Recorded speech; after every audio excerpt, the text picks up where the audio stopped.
Howdy, partners. Welcome to chapter 20 of Who Let the Gods Out, called The Perfect Parents. Okay, it's a bit of a chunky chapter, so it's likely this will be two parts. So if you listen to the first bit, don't forget to stay tuned for the second one. All right? So, without further ado, off we go.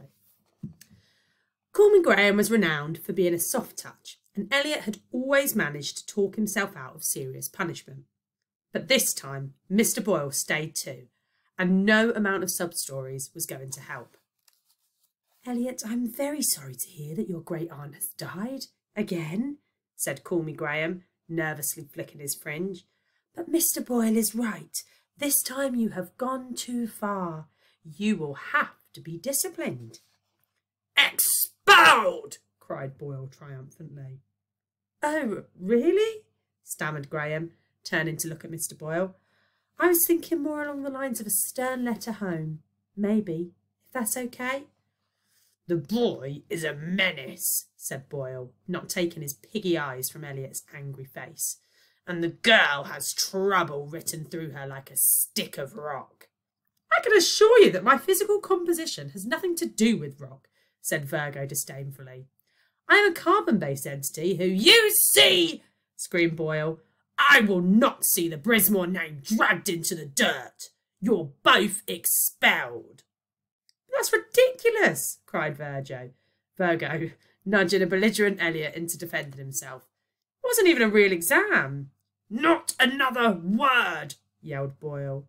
"The headmaster's decision is final."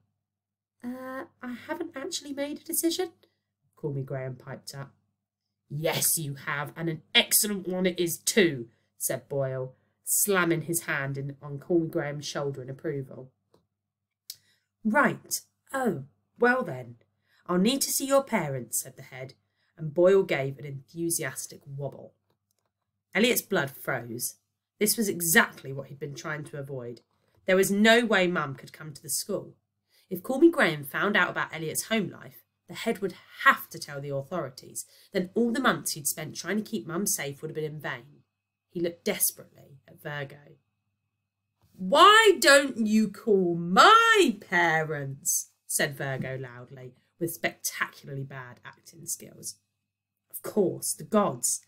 Elliot asked permission to telephone Home Farm from the school office. "Hello?" Aphrodite breathed down the line after a few rings. "It's me," he whispered furiously. "We're in trouble." "Thanatos!" gasped Aphrodite. "No, school," said Elliot. "We need some parents, quick." "Hang in there, sweetie," said Aphrodite, instantly catching his drift. "Two prize parentals coming up."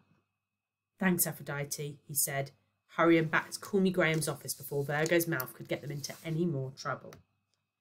10 minutes later, the screech of Aphrodite's car tyres broke the tense silence in the headmaster's office.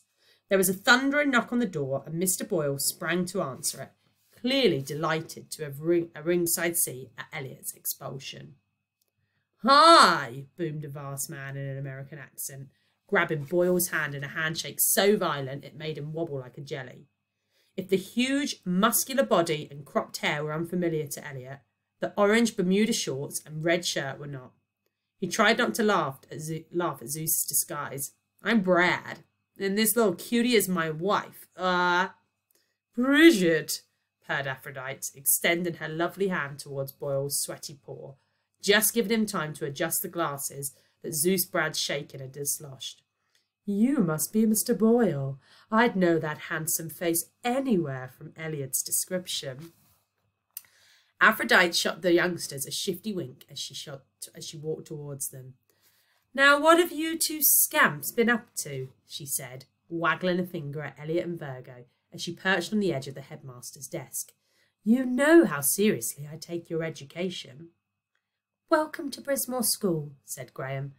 "I'm Mr. Sopweed, but please call me Graham." Call Me Graham came out from behind the desk to shake hands, allowing Boyle to breeze past him and sit in his chair, leaving the headmaster looking rather lost in the middle of his own office. "So," murmured Call Me Graham as he took a seat on a footstool to one side, "I'm afraid the children have disrupted a school examination." "And been insolent to a teacher. And it would take me all day to list your nephew's crimes, roared Boyle. I'd happily spend all day with you, Mr. Boyle. All night too, if necessary, said Aphrodite breathily, leaning so far over the desk that Mr. Boyle spat out the mouthful of the tea he'd just slurped. Now, kids, said Zeus Brad, manoeuvring his huge frame behind Mr. Boyle at the desk. Sounds like you owe Mr. Watt here an apology. It's Boyle, shouted Boyle, tempering his volume when he considered the size of the man behind him. And an apology won't come close. What little I've seen of your daughter doesn't impress me, but Elliot Hooper is a disgrace to the Brismore name and must be expelled. Oh, come on now, Graham, boomed Zeus Brad sternly, moving to the headmaster and bringing a hand the weight of a bowling ball crashing down on his weedy shoulder. I'm sure we can work this out. They're just a couple of excited kids. I love the way your chins wobble, said Aphrodite to Boyle, perched on the desk so that her lovely legs were right in front of Boyle's third chin.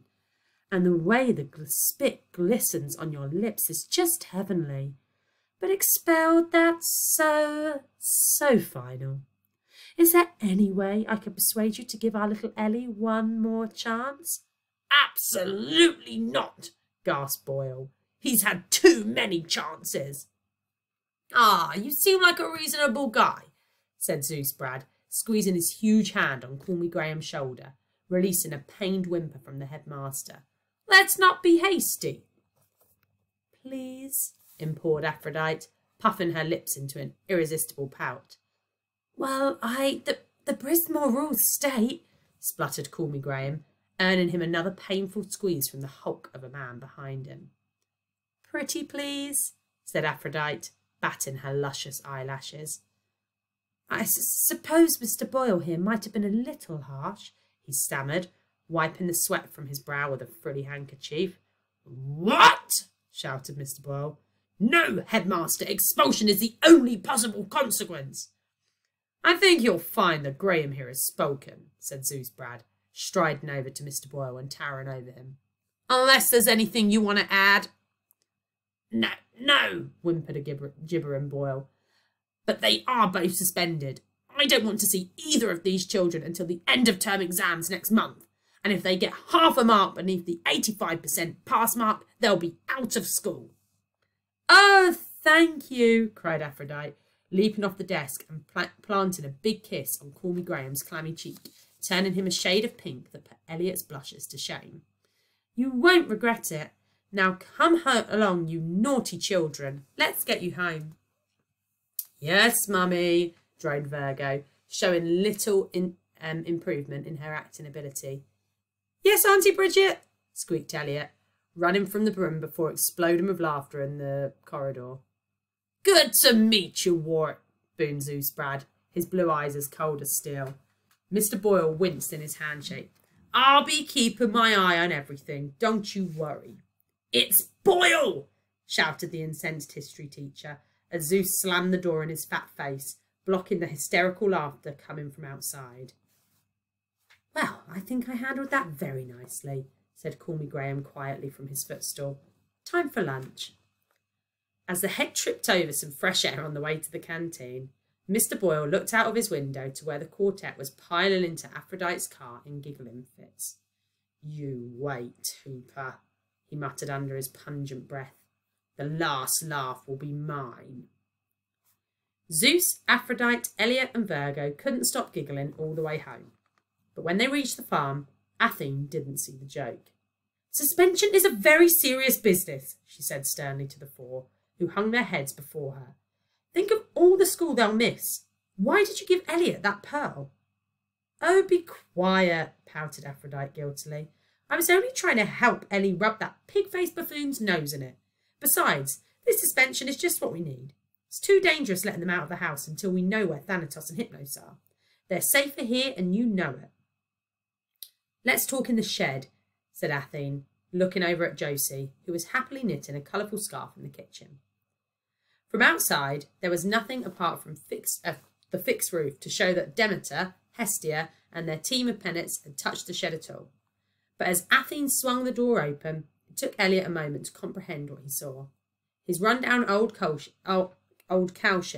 had turned into a marble-floored palace, complete with fountain, statues, and rows of olive trees growing inside the barn.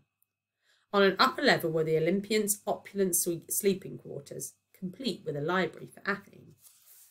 Although the outside appeared no larger, the inside of the shed now seemed vast, not least because of the 2 lush meadows growing on either side. To the left was Pegasus' residence, a hay-lined golden stable with a mineral water fountain, where the splendid horse reclined on a velvet bed reading Black Beauty. To the right was Bessie's new home, with a luxurious hay bed and giant water feeder set in the softest grass. Elliot's pet cow was clearly delighted with her new pad, although perhaps less pleased with the pink frilly knickers Aphrodite had put over her udders, and was happily leaping around thanks to a new golden caliper on her lame leg.